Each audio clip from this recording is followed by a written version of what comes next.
I love what you said, Janelle, about like just getting the like shake from the from the camera operators. You make one of your co-stars break, and you're like, okay, yes, I am funny, because you're Yeah, used to getting that laughter right away, and so right, I only get it on the street later at Target or something. right. Like I'm like, oh, yes, I was doing well. like if Village is close enough, you can kind of hear like the showrunners Right, like giggling, you know, right. and it's just Oh, that like makes me happy. keep But yes, going. Yeah. it is a transition to not get those like that. Yeah, like you said, you're like, oh, I thought I was bombing the whole first season. I was like, wow. Totally. I'm like, well, gonna have to change my name, move cities, get a little stick with a bandana on the end, leave it's hard town. not to say your lines and then do like a eh, you know, Yeah. anyone? Hello?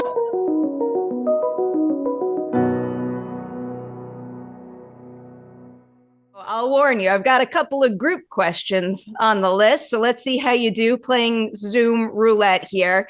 And my first question is a big one. It's a two-parter. So one of my absolute favorite things about any art form is that you learn every single step of the way. So can you each tell me one thing about your approach to your work on your respective show that has stayed the same since day one, but then also something new you've done on your most recent season? Hmm. I'll take that. I have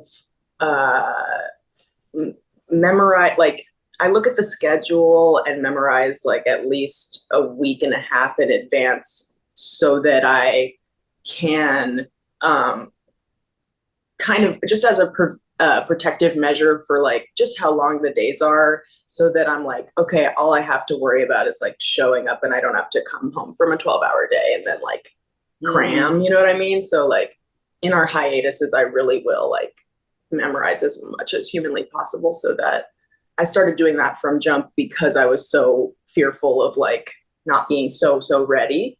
So I feel like that would be what I kind of try to continue to do. And then what's new? I guess having like confidence. That's probably new for me. I think like this season I stopped like beating myself up as much, and so that would be the new thing for me, I think. Are you, I would say something that's I've been doing since season one is minding my business. When I am approached about what I think should happen with a character or what I think about a storyline, I don't have an opinion. I am open to whatever because I trust our writers. Like they've been killing it. I mean, look where I am, and so I try to just do my job and stay out of out of what's happening with everybody else, or even my character. I trust Quentin and I trust the writers. I rarely have an opinion, and that stayed the same. I'm open to anything. I'm like, just bring it and I'll do it. And a thing that has changed, I want to say, with same as Hannah, confidence. I'm more confident. As the show goes on, I'm more confident in who this person is, this character that I'm playing. And also I have been more comfortable doing dramatic moments in this like broad comedic role. Season one, I'm like, but I'm funny, I'm the funny person. And I was really not against, because like again, I'm open to anything, but like trepidatious about like quiet moments, somber moments. And now I'm way more comfortable and see the value of the different tones in the character. What stayed the same is the writing being everything. And at first I was nervous. And now, like, shortly after, trust. I trust, like you said, I trust these writers. I'm definitely more confident. I'm a theater kid. So really, this has been like a more, this is my training continuing. And so finding my groove and adapting to the camera, it wasn't overnight. But thankfully I had these amazing actors to watch. so like y'all said, to bite off your answers, the confidence, um, uh, uh, trust in really the whole staff, the crew. Like I just like that's been the same. We have each other's backs. I'm doing. I'm less nervous about the cooking. Terrified of the cooking. And I still should be. I should be. But I'm learning along with the audience, and trusting with the audience that it's not just about that for my character. Like all of the I'm learning to accept that all my uncomfortable stuff, all my fears is part of Tina's journey too. And trusting that is just giving over to the unknowns is new for me, and letting myself, like, trusting that I got this is new. So that's something that I'm recognizing more now. Love it. I'm definitely going to come back to confidence in yourselves and the people around you. But first, we're here to celebrate your Emmy nominations. But the road to the Emmy nomination is also very, very important, and something that everybody watching this conversation can learn from. Liza, I'll go right back to you, because you did just bring up your theater background and the learning curve one might experience going from stage to screen. Can you give me some examples of some adjustments you had to make when taking your craft from a stage to acting for the camera? I had to let go of that inner critic that just wants to tear myself apart because the camera's right here. It's less of that on stage for me because the audience is, so some of the terror in auditions was that like that I'm not attractive enough, or I'm not just being super self-conscious. And unfortunately, but fortunately, these self-tapes, this pandemic has given me the practice to relax and get a chance to see what that actually feels like in my heart, in my body. And when I'm doing too much, when I'm having an out-of-body experience. And so I feel like that was a hard journey for me to make, from theater to TV. But it's all still the same thing, right? Like, it's all still acting 101, and just be there for the other person. Calm down. It's about servicing the writer and the other person. And so it's just a different, it's just being able to look at yourself in a mirror and stop judging. I feel like no matter what sector you work in, that is a good thing to remind yourself of always. Mm-hmm. So Hannah and Janelle, I'm going to throw the same question your way for your journey to your Emmys, because you both do a good deal of stand-up. I have two questions for you on that. This first one might be a little weird, but I am curious to hear your answers. Do you remember the very first time you realized you were funny? Like the moment when that particular craft of being a comedian, you realized it came naturally to you? I don't. And I've been asked that question before. So you would think I would have at least a lie. I don't even have a lie. Yeah. I don't remember. I think I've always been, it's so funny because I just said minding my business, but I used to talk a lot when I was young. I would always be in everyone's business. And I remember my dad used to call me the Daily News. Like, are you the Daily News? Because you're just, and I think maybe I had, not consciously, but I knew that when I'm, giving these updates, if I do it in a snappy way, people will pay attention more. Like if I sprinkle in some jokes and some physicality, people will pay attention to me. I'm the oldest of 9. I had a lot of responsibility, and I think maybe I just wanted some attention, and being funny is how you get that feedback. And it really makes me happy to make people laugh. I mean, I'm not even going to say that sounds corny because it's just facts. It makes me happy to make people laugh. And it's also, as a woman, such a powerful position to be in.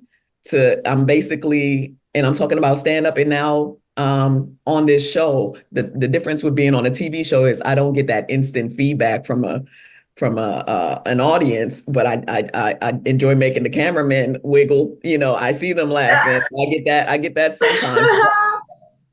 To be from a stand-up is such a powerful position. I'm basically manipulating people's emotions. I am making you laugh.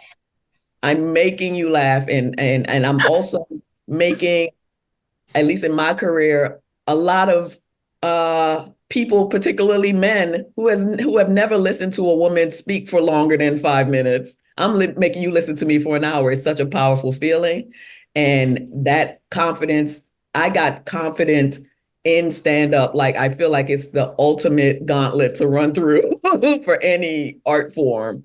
Because once you do that, and I've done it, I'm 12 years in, and in the environments that we do it in when we start, and the audiences we have to perform in, and our fellow comedians, who can be a lot, it's you come out with a confidence that you may not get in any other, if you start in any other way. So, I've talked too much. I've forgotten what the question was. Honestly, not only did you answer my first question, but then you got my follow-up too. So Hannah, I'll throw that first question to you, but then also, can you tell us something about your craft as a comedian that has to change from stage to screen?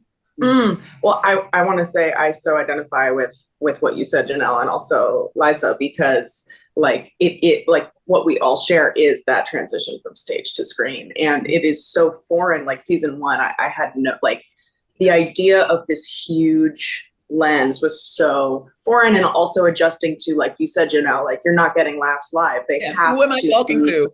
They have to be quiet. So you're like, it's totally going against everything in you. You're going, I'm bombing. Like, yes. You know what I mean? And you're doing hard comedy, and it's like just so vulnerable and such a mind game. But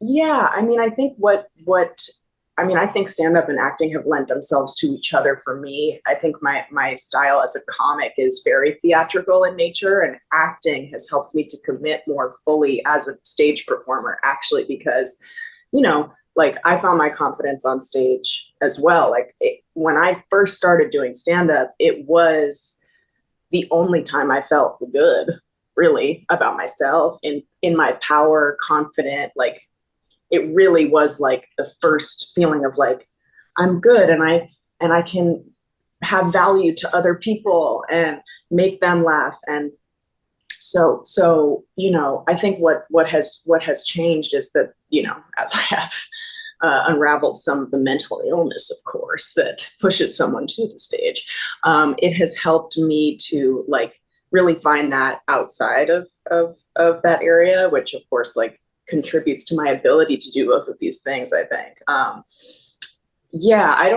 too don't really know when I feel like that just always was kind of in me, and how I communicated, like comedy. I think it's like something that is innate to a person. I think you're kind of born with that. And it's also kind of a coping mechanism where you're just like, gotta laugh to keep from crying, kind of. But but yeah, I mean, it was jarring at first to make that transition, but I love what you said, Janelle, about like just getting the like shake from the camera operator. You make one of your co-stars break, and you're like, okay, yes, I am funny. You're used to getting that laughter right away, and so I only get it on the street later at Target or something. Right. Like, I was doing well. Like, if Village is close enough, you can kind of hear like the showrunners like giggling, right. And it's just, that makes me happy. But yes, Yeah. It is a transition to not get those like that. Yeah, like you said, you're like, oh, I thought I was bombing the whole first season. I was like, wow. Totally. I'm like, well, I'm gonna have to change my name, move cities, get a little stick with a bandana on the end, leave it's town. hard not to say your lines and then do like a eh? You know? Yeah. Anyone? Hello? Hello? America? No. This is all proof that you have all undeniably soared, even though you have to have a quiet set. I had never really thought about that, but that makes all the sense in the world. So you've already all emphasized the importance of having really good people around you on your show. So I'm excited to ask you all this question. Can you each name a time when a scene partner gave you just what you needed and it helped you reach something in your own character that you might not have been able to without them? Well, Jean Smart slapped me across the face for real. So I think that would be probably what I would say, I think. It's hard to not be upset at that. Was that a surprise? No, we can you imagine? She's supposed to mark it. She just gives it to me. No, we were supposed to do that, but I mean, she's got it was some power behind it. She's got core. I'm like, are you doing Pilates, Queen? She really had that, in her. But that was wild. And on her coverage was first, and I just was like, because she would connect and really like slap me, and I was cool with it. I was like, it's totally fine. It was so hard for me not to just like, go as a result of that. So wild, very visceral. It just feels so unfair because everyone, I just look at them and I get what I need. But like that mega scene with John Bernthal, he is so kind. Like, we never had scenes together, And so I didn't really know him, but I was in awe of him. I was a huge fan. And I didn't want to like disappoint, I didn't want to disappoint. So he was just so willing to like run the scene with me in the morning. So easy. And he was listening. He wasn't pretending to like be a good listener, like in the scene. He was. And I'm like, damn, that's an art. It's to just listen.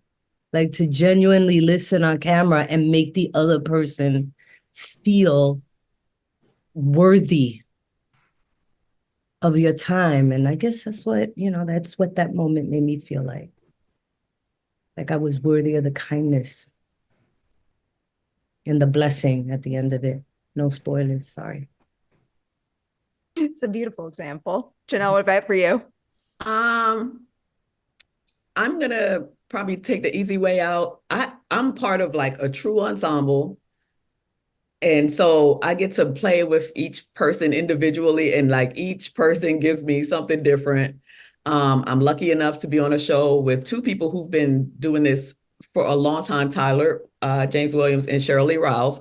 And those are two particular people. Like Tyler is so professional. He's so, he just knows what he's doing. Like he just knows what he's doing. Every time I'm in a scene with him, I just really feel myself like elevate to like match him. I'm like, I will not disappoint this man. That's how I feel when I'm with Tyler. Chris is so like, he's a theater person, so he's so giving. It really feels like a back and forth.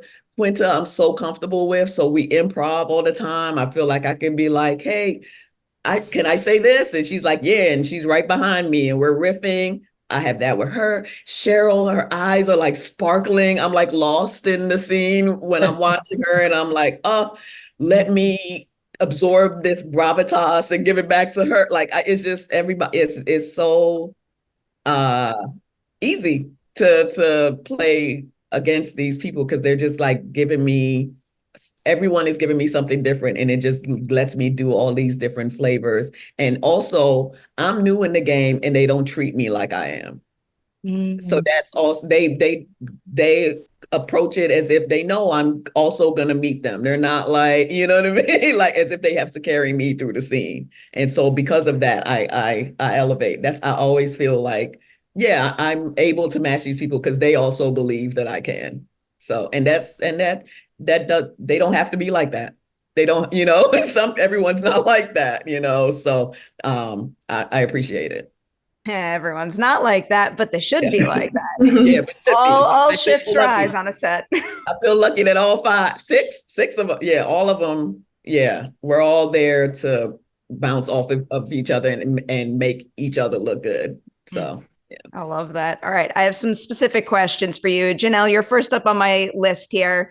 One of my absolute favorite things about Abbott is how you're all able to dish out like big comedic beats, but they're all backed by some sort of truth to them. So how do you approach figuring out how far you can push it with the comedy, but while always making sure that those jokes are rooted in that sincerity? I mean, that goes back to the writing. That's like, if it's written well and it's written it's like we're doing broad comedy, but it's very grounded. Nobody's ever like, this would never happen. You know what I mean? Or I feel like that was a problem with Ava at first glance for when the show first came out. They were like, this is a caricature. This person doesn't exist. And then you quickly realize like, oh, I know this lady, I've worked with this lady and so that's, the writing and Quinta's like excellent characterization. We're so specific and we have true arcs, all of those things. So I think it comes into that. And then as far as like making sure those jokes hit, I mean, that's going back to stand up. That's timing. That's what I've perfected. Yeah, I'm going to say perfected. I'm a pretty good stand up. Perfected in the years of doing stand up is knowing where my beats are, when to come in, when to get out, and timing. Like that's a very underestimated thing, I think, in all the arts. Comedy is, I mean, comedians always feel so like Rodney Dangerfield is like no respect. We always feel so disrespected, and I really feel like it's like everything that looks easy, harder than it looks. And so that's the gift that stand-up has given me. Timing, comedic timing is a hard thing to have and to make look effortless. So yeah. And it's absolutely vital. Shows like this do not work without it. Yeah, I can't come in on a downbeat. To make a music reference, like just out of nowhere. I have to know where I fit in and when to get out. And that's a skill. It is. I will literally circle back to music in a few questions. But first, Hannah, I want to come your way with this one. And admittedly, I don't know if I'm going to phrase this super clearly or if it's something that you've thought about, but throughout Ava's journey on the show, she is just so heavily tied to who Deborah is. Like most of her choices revolve around how she is going to be in Deborah's orbit. So how much thought have you put into who Ava still is without her? What qualities of hers are purely her own? Totally. I mean, I think her politics, I think her sort of social views, I would say, are like so much of Ava is like many people I know, and frankly myself as well. Like she's very concerned with, how people relate to one another. Obviously, so much of their dynamic is based on this, like, you shouldn't say that, or you're being, entitled, or you're, like, it really is like how she relates to other people and her views on the world. I feel like that's such a central part of her identity. But yeah, absolutely. She does like very much sacrifice a lot of herself for Deborah. It is, I view it as kind of like a romantic relationship, kind of like Ava's kind of just like chasing after this like emotionally unavailable, toxic woman. It's like,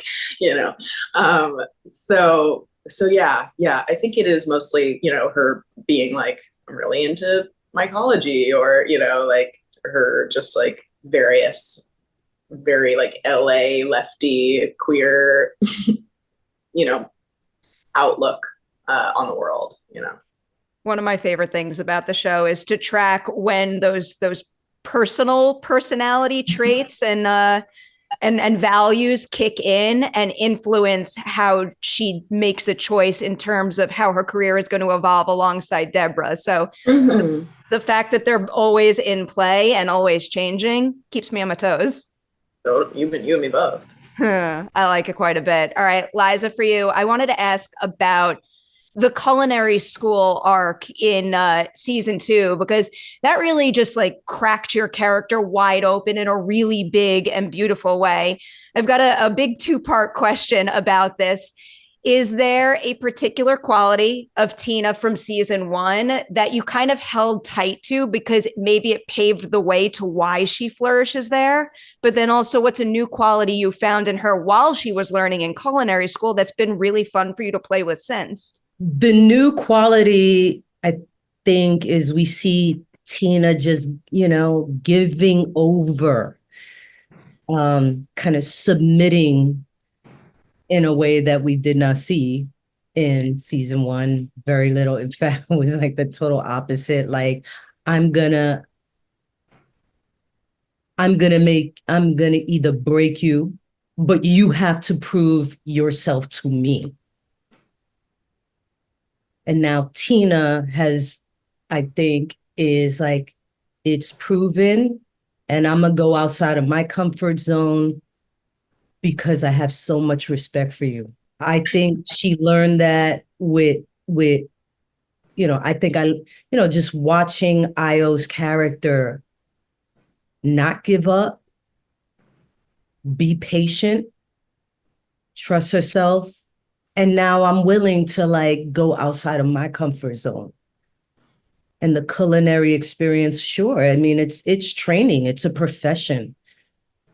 It requires putting your ego to the side and dedication. And that, I think those things, my respect for Sydney and going through this learning process has brought me to a place where I'm like, okay, the ego isn't serving me anymore. It's not protecting me. Now, like, to get to the next level, it's humbling myself. I mean, I've seen, hanging out in these restaurants and I always had some, this level of respect and awe, but man, to watch the dedication and people just humbling themselves, and I have so much respect. I got so much respect for people who choose this as their passion, as their, I have, that's been the thing, the battling, now the humbling. Oh, absolutely. I'll stick with you, Liza, and get into a very specific scene. You have so many moments from the season that I want to highlight, but we would be here all day if I did that for all 3 of you. So I picked one, and the one that I wanted to focus on was the episode. It's episode 5 in season 2, I believe. It's the karaoke scene, because it's not just singing karaoke. You watch her performance in that and you feel the weight of everything she's been through, the confidence that she's gained, and also the recognition of how she can influence people around her for the better. So what do you do to prepare for a moment like that so it has all of those layers to it? Just stay connected to this character's journey. It all tracks. At first, like, I don't do karaoke. Once my friends forced me to, and somebody threw a lemon wedge at me. So, and then I went on. I went ham in the place. They took me off stage. But so I was like, Chris, come on, karaoke. I don't. And he was like, it's not about that. It's not about you singing. It's not about like, this is your, it's about overcoming that fear, stepping outside of your comfort zone. I was like, oh, damn. And yeah, that's what that was about. It was terrifying. Thankfully, I knew the song. I mean, that was on the radio all the time when I was a kid. So it was in there, but I don't sing in front of people. So I was like in my bathroom going over it over and over and over again, and then, hoping for the best. But the love and the appreciation, I could, like you feel it from your crew and from the extras. That love and appreciation I felt, that support got me through that day. Such a good scene. You're exceptional in it. It's one of the most beautifully photographed scenes of the season, too. I just love how they capture it. I think it enhances your work. And that's one of the points of great cinematography. I love it. Yeah, I'm gonna go from one song scene to a completely different one for you, Janelle. I don't know if I'm allowed to curse on this, but I have to ask about the back that I'm just not going to say the word in case I get in trouble. Up dance scene. How specifically? One of the tamer curse words. It feels You like could be talking about a mule. You could be talking about a mule. Have I just offended mules by not saying the word? Yeah. Anyway, when you're doing a scene like that, it was making me wonder how specifically is it scripted? Because that I'm in a somewhat similar sense to what I just brought up with Liza, because in addition to that just being, I guess, being a blast to watch you do a dance, it also has to mean something to Ava in the moment. Right. I always say, so Quinta, this goes back to me minding my business and trusting that they know what they're doing, particularly Quinta. About 2 or 3 weeks before we started shooting, because that was the first episode of the season, she came up to, we were at a party and she came up next to me and she said, by the way, you're going to be dancing to Back That Ass Up in the first episode. And then she just disappeared. I was like, what? Okay.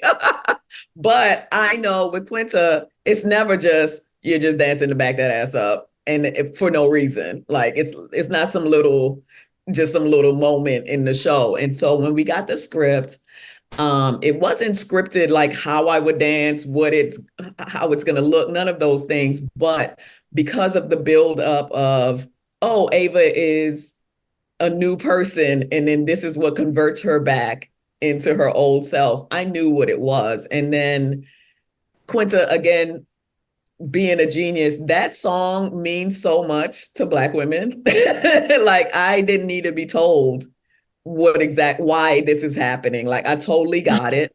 And I say Black women specifically, but it's that song is the song, you know what I mean? That you hear it, you're on the dance floor. But particularly for Black women, I thought that was so genius of a way to show that transition. It wasn't just the corny, like, oh, I had a blowout and a sexy dress, and then I put my glasses on and now I'm, you know what I mean? It was like such a smart way to show a transition. And then in the scene itself, I had to show all those things, like why this song is important, show the transition in my movement of personality, of being like, oh, I don't want to dance, and I'm professional, but I can't help myself, like that whole transition. And I also had to think about keeping it cute. This is a family show. I can't dance too, like I would in my real life to that song. And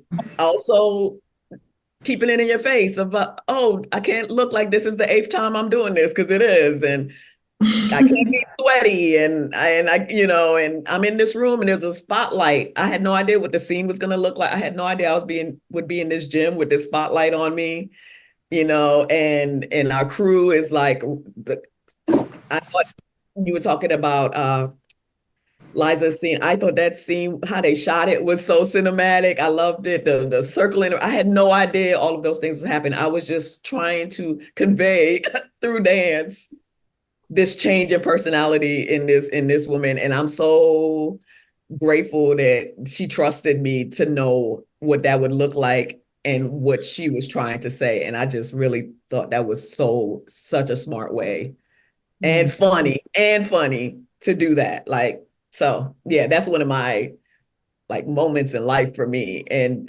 now to see people like, oh, when I hear that song, I think about Ava, like, what? I'll bring back a word you used earlier, perfection. That is like a perfect beat in that episode. I love it. That song is already iconic, and then to have me be thought of, I'm good. Whole new layer to it, and I love it. All right, Hannah, we're doing a complete turnaround with the scene that I brought for you, because it's very dramatic, and it's one of my favorite performance beats of yours in the entire series, let alone the most recent season. It's when Ava finds out that she could have been head writer and then goes back to confront Deborah. I want to know how you prep for a scene like that in general, but then I'm going to get hyper specific, because there's one line that just gets me every time. It's when you say, I'm not asking for the business or the world to be fair. I'm asking for you to treat me fairly because you owe me that. How do you prep for that scene? And do you know that's going to be like a bit of an emotional peak for her in that moment?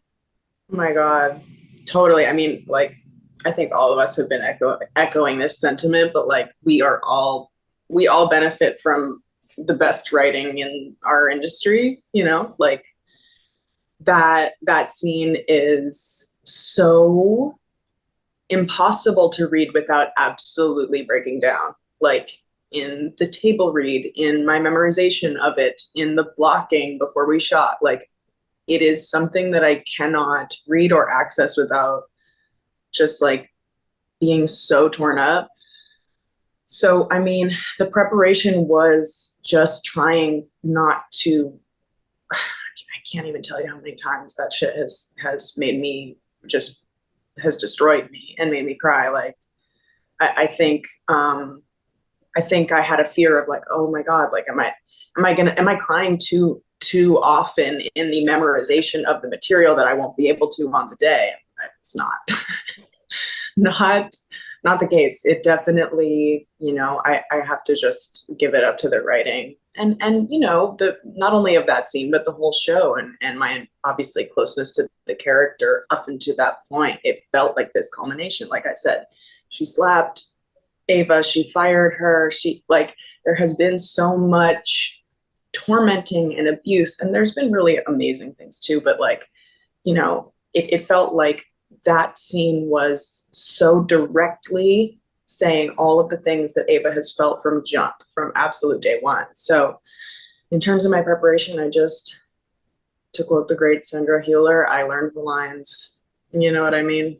I just learned the lines and, you know, just tried not to be too doom and gloom all day on set because we shot it at night. So I didn't want to be like, you know, just tried to keep it upbeat, good energy during the day, being silly, messing around, and then, you know, just going in and letting her rip.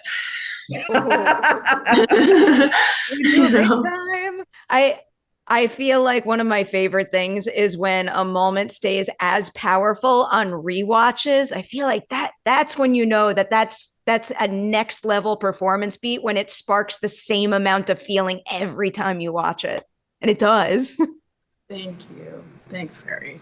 Man, it's visceral, you know, for me too to see it. Like it makes me so emotional because Jean is so stoic. She's so cold, and it's like it's so sad. I feel like we've all been in those situations, right? Like, and I always track this relationship to like, it has many dynamics, but one is like a romantic relationship, right? Like that is so painful. It's so powerful, though. Makes for great TV. I'll tell you that.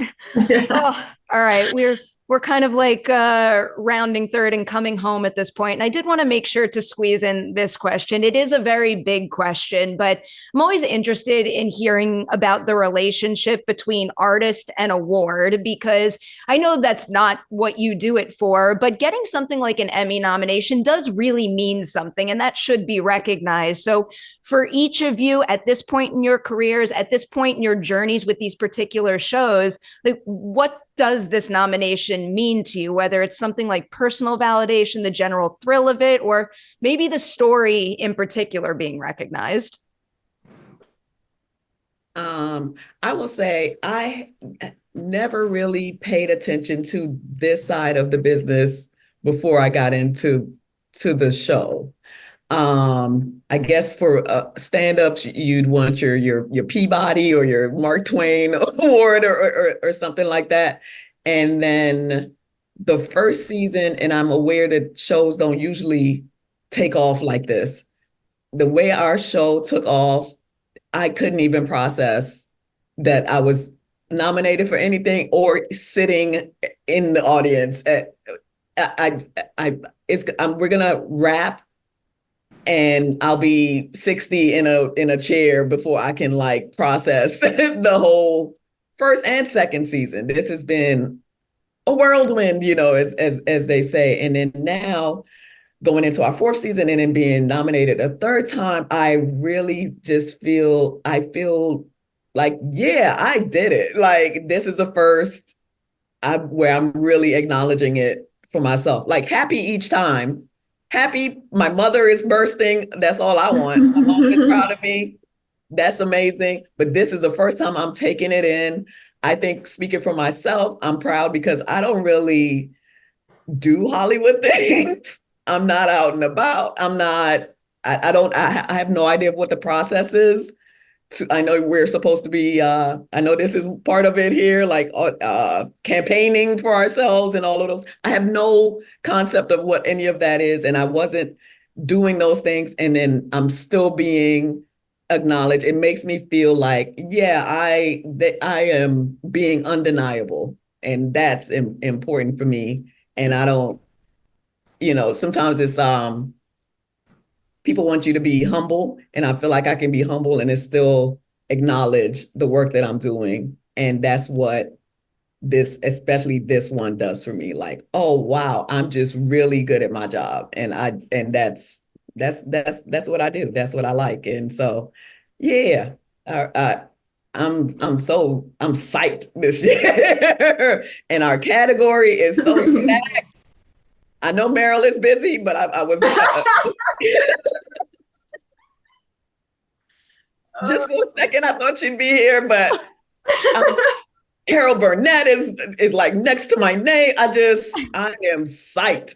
So and people talk about the win. As soon as you get nominated, people start talking about winning. I'm like, let me bask in this nomination and being included in this group of people on these amazing shows. And I am psyched. So that's my answer.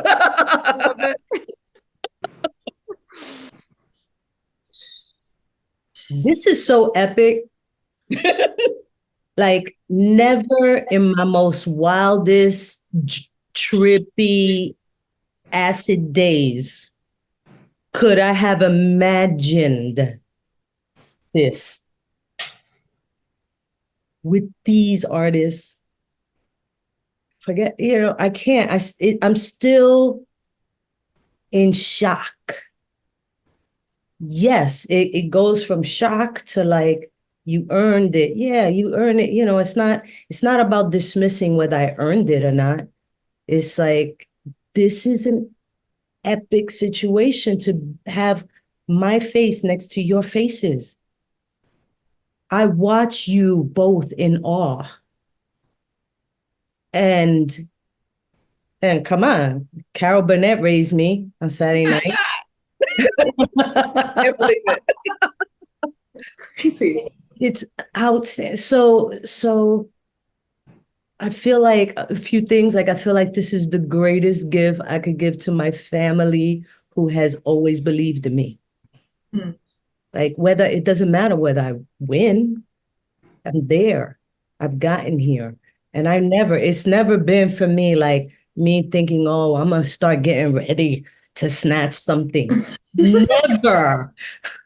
It's always like, really? People like this show? Really? Wow, it's fun for a lot of people.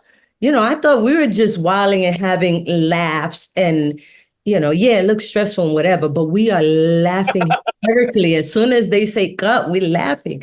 And so it just felt so specific and so niche. And to be a part of that was a great, incredible gift. And then now this, never imagined it. I'm trying to like pinch myself all day that it's a reality. And and it's that battle of not letting it define me either. Like, if, just trust, like you got what it takes inside. You got what it takes. And however it goes, just like enjoy it as much as possible. It could get a lot for me. This is new. this is new for me, doing all of this over and over and over. And it's Girl, it's a trip. It's a trip. great. Anyway, you can hit me later if you want to talk about it. Yeah, please, please. Oh yeah, but it's amazing. True, true. It is. I mean, yeah, I feel like I so echo what both of you guys said. Like being nominated in this company, like I don't really it feels it doesn't even really fully feel like it's real. Like I'm still like having trouble wrapping my head around it, but what I will say is like, you know, this is something that like to first of all to work, then to work on something that's good, then to work on something that's good with people who are also good and egoless and loving and funny, who have become my family. Like that is unheard of. This, we Jews have a saying, Dayenu. It would have been enough, you know, it would have been enough to get the job, to have the work be good, to have the people you work with be good. It would have been enough. This is beyond imagination. And, you know, I really do believe that the recognition is winning. We have all won. We have all been recognized as a unit, as a collective of artists, like alongside legends. Like that is so bonkers to me. So, you know, it's like it is incredibly meaningful, and it is such an honor. And, you know, I mean, I'm sure you guys relate to this, like wanting to deliver for the people who write the show and make the show is like our primary objective. And this being a result of that is so gratifying. Like to really feel like you're honoring the work from the creators of our shows, like, and to see people recognize that it's such a gift. It is such a blessing. Yeah, I always say like Quinta has made such a great work environment that I'm doing well because I want this show to keep going, because I want to I want to keep working on this show. So like we're gonna kill it so we can get another season and I get to work with her and everyone else again. Like that's the goal. So blessed, truly. And I don't talk like that. Hashtag blessed. I really No, truly, it feels that same. Like I'm like, damn, okay, maybe there's something going on up there. Like, I didn't say all that. No, I'm just that was for my mom who's gonna watch it. Call me later. Sincerely, beautiful answers all around, and very much enjoy the ride because these nominations are so incredibly well-deserved. On behalf of the SAG-AFTRA Foundation, I want to thank you for sharing your experiences, your process, and your craft with us, and all of your fellow performers out there watching. Again, huge, huge, huge congratulations on your nominations. Thank you so much. Perri. Appreciate you.